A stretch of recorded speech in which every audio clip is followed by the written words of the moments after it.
MSD 14 question number 1 100 प्रश्न व्याख्या करें का ख है।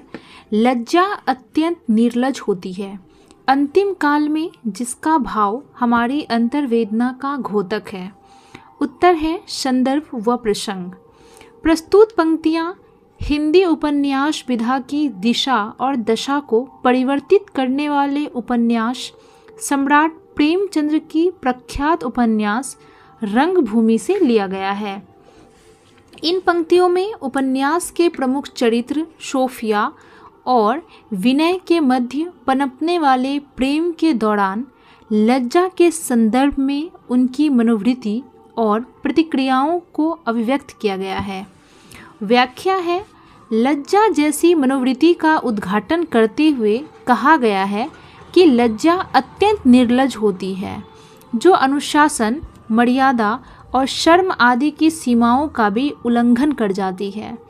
अंतिम समय में यह लज्जा ऐसी मालूम होती है मानो अभी मरणासन हो और उसकी उल्टी सांस चल रही हो। पता नहीं कब समाप्त हो जाएगी, परंतु अचानक वह जीवित अर्थात चैतन्य हो जाती है और अब पहले से और अधिक क्रियाशील हो जाती है। यह लज्जा नाना प्रकार का नाटक करके अनेक रूप धारण करते हुए अनेक संदर्भ में प्रकट होती है। इसी लज्जायुक्त प्रेम के आवेश में अक्सर हम कठिनाइयों में फंसकर अपने सहयोगी से सहायता की याचना करने घर से निकलते हैं, परंतु जैसे ही सहयोगी से आंखें मिलती है, यही लज्जा हमारे समक्ष चुनौती के रूप में आकर खड़ी हो जाती है और हम लज्जा के कारण इधर उधर की बातें करके लौट आते हैं। इस दौरान हम इस बात के प्रति भी पूर्ण रूप से सचेत रहते हैं कि सामने खड़े प्रिय को हमारी भावना का पता न चले, जिसके कारण हमारे मुंह से एक भी ऐसा शब्द नहीं निकलता है जो हमारी अंतर्वेदना, मनोवृत्ति और भावना को उजागर कर सके। लज्जा की प्रकृति को उद्घाटित करते हुए कहा गया है कि जब हम ज़्यादा लज्जा करते हैं तो हमें शर्मिंदगी अर्थात निर्लज्जता महसूस होती है और इस समय लज्जा और अधिक सक्रिय हो जाती है। लज्जा के कारण हम मित्र या सहयोगी आदि से मदद भी नहीं पाते हैं।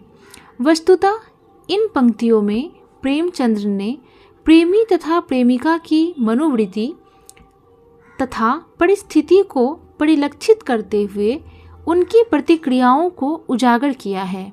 यदि लज्जा के नकारात्मक प्रभाव की बात करें तो यह शर्मिंदगी महसूस करते हुए अपनी भावनाओं तथा प्रतिक्रियाओं